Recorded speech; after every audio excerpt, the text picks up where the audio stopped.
Okay, so you're looking to get informed, right? To really dive into something interesting, but maybe without feeling totally overwhelmed by all the information out there. Yeah, we get that. Yeah. That's why we do this. We sift through the sources, dig around a bit. And pull out the stuff that really jumps out, the surprising bits, the things that make you think. Think of it like we're your guides on this exploration. We've done the legwork, looked at the material. And now we just want to share the cool stuff we found. Exactly. And today, this is a fun one, we're diving into underappreciated, funny fantasy movies. Right, where you get the big laughs, but also, swords and magic and all that. We found this great Screen Rant piece highlighting 10 films that maybe didn't quite get the spotlight they deserved when they came out. We all know the big ones, obviously. Oh, yeah, the Shreks, Monty Python, and the Holy Grail. Yeah. Those are classics for a reason. Comedic gold. But what's interesting, and the article kind of touches on this, is why some fantasy comedies just miss or get overlooked. It suggests maybe some faced tougher critics back then, or just didn't quite connect with audiences right away. Exactly. So our mission today, basically, is to dig into these hidden gems, see what makes them funny and fantastical. And maybe give you some really fun movie night ideas along the way. Yeah. Because the source makes a good point. Just because a film wasn't a huge hit doesn't mean it's bad. Sometimes discovering those overlooked ones is the most fun. For sure. We're not just listing them. We're looking at how they mix the comedy and fantasy and why they might still be worth watching now. All right, let's do it. First up, number 10 on their list, A Knight's Tale. A Knight's Tale. Okay, this one's interesting straight away because it's a medieval action comedy. And honestly, there aren't that many of those. It's kind of weird, right? You'd think it would be a more common mix. Yeah. And the story's just classic fun. A peasant squire, William Thatcher, pretends to be a knight. Wants the glory, the tournament. Exactly. And along the way, he bumps into actual historical figures from, 14th century Europe, which is a neat twist. And you've got Heath Ledger as William. The article mentions his infectious charm, and that feels spot on. He really carries it. Oh, absolutely. He's great in it. But what really makes A Knight's Tale stick with you is how anachronistic it is. It's bold. Right. It throws in modern rock music, kind of modern attitudes. Slams it right into this medieval setting. It creates this really fun, energetic vibe you don't expect. Yeah, which, interestingly, leads to a bit of a debate, apparently. Some commenters on the article were asking if it's really fantasy. Ah, okay. Because there's no, overt magic or dragons driving the plot. Exactly. Some see it more as historical fiction, just, playing fast and loose with history. That's fair. But others argue that the whole feel of it, the way it blends the eras, gives it that fantasy vibe anyway. It's more about the spirit of the thing than ticking genre boxes, maybe. Yeah, it shows how blurry those lines can be sometimes. A film's atmosphere can feel fantastical even without, wizards. Okay, moving on. Number 9, The Adventures of Baron Munchausen. Terry Gilliam territory. Oh, yes. And this one comes with a reputation, doesn't it? For a, let's say, troubled production. Huh. That's putting it mildly.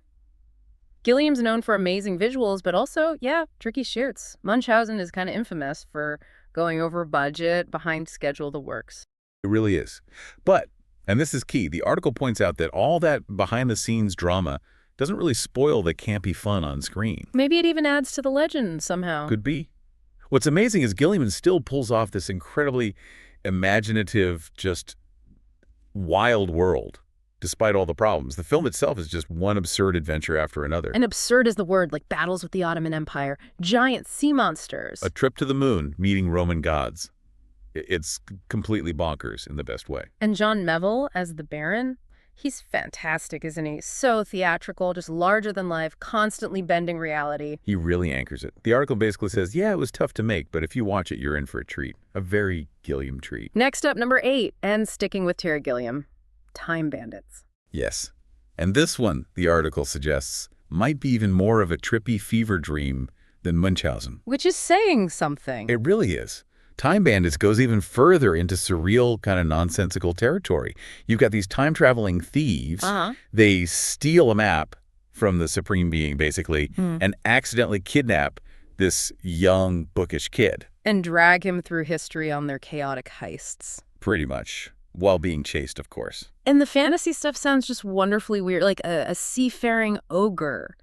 An evil entity. Oh, yeah, it's full of bizarre characters. And they meet historical figures, too, usually played for laughs, like Napoleon, Robin Hood. So the comedy comes from those clashes. History meets fantasy weirdness. Exactly. And just the sheer, random creativity of it all. Gilliam's visual style is already so strong here. The article calls it a hidden gem, praises the design, the performances. It sounds like one of those films that just sticks in your head because it's so unique. Definitely. Okay, number 7, Black Knight. Back to time travel. But this time, it's the more common setup, right? Modern guy goes medieval. Yep, that classic fish out of water thing. Modern person, modern attitude, dropped into a world of castles, knights, and, zero modern conveniences or understanding. Lots of comedy potential. And Martin Lawrence is the modern guy. He's great at that kind of wacky, energetic comedy. Totally. He plays Jamal Walker, who works at a kind of rundown medieval theme park. Oh, the irony. Right.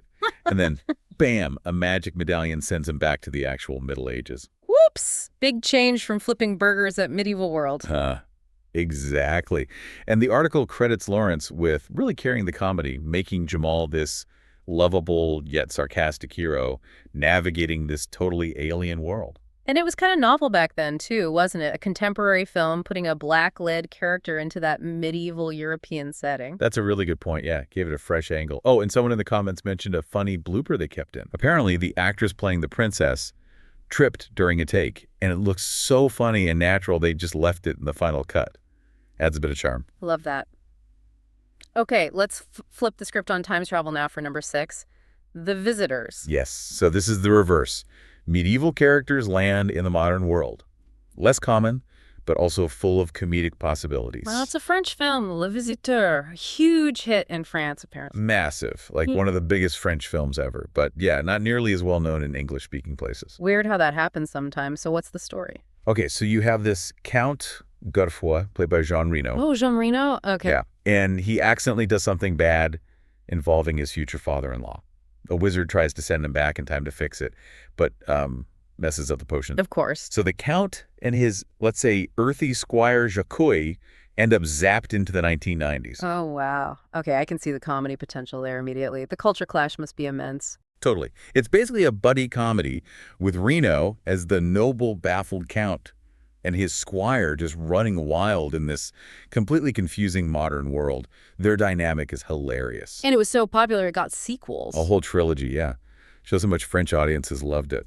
Definitely worth seeking out, even with subtitles. All right, number 5 takes us to Your Highness.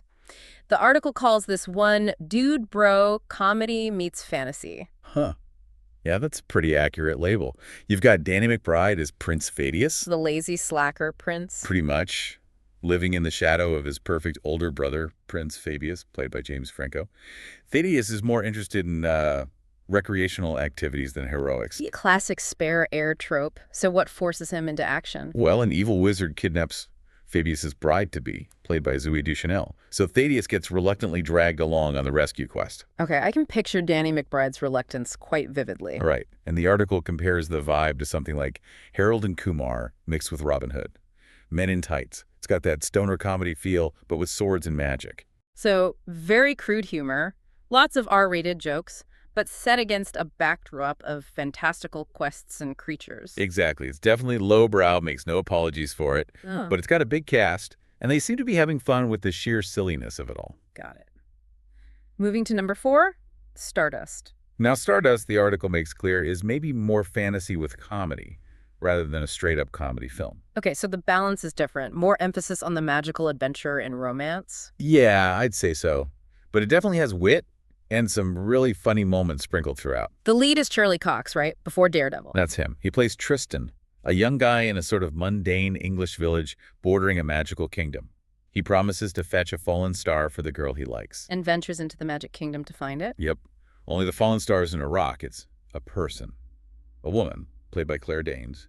And other people want her too, for various nefarious reasons.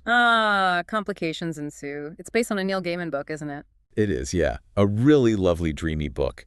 And the film does a great job capturing that sense of wonder, but also Gaiman's specific kind of odd, quirky humor. So maybe a familiar love story setup, But the world and the side characters are where the creativity shines. Exactly. Great set pieces, some really funny supporting roles like Robert De Niro as a sky pirate captain with a secret. Commenter mentioned loving it in theaters, and you can see why. It's got charm. Okay, number 3 takes us back to Terry Gilliam again. Jabberwocky. It does. His solo directorial debut, actually. So you can really see him starting to forge that unique Gilliam blend of fantasy and very British, slightly dark comedy. And the title comes straight from the Lewis Carroll poem, right? About the scary beast. Yep. The plot revolves around a kingdom being terrorized by this horrible monster, the Jabberwock. And who's the hero destined to slay it? Some noble knight. Huh. Not quite.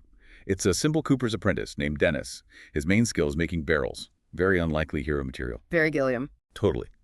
The article admits there are maybe some growing pains since his first solo film, but says it's still a really charming, unique experience. Kind of like Monty Python, but finding its own voice. Exactly. It's got that dark, grubby, medieval feel, but it's definitely Gilliam starting to do his own thing. Michael Palin's in it too, giving a great, funny performance.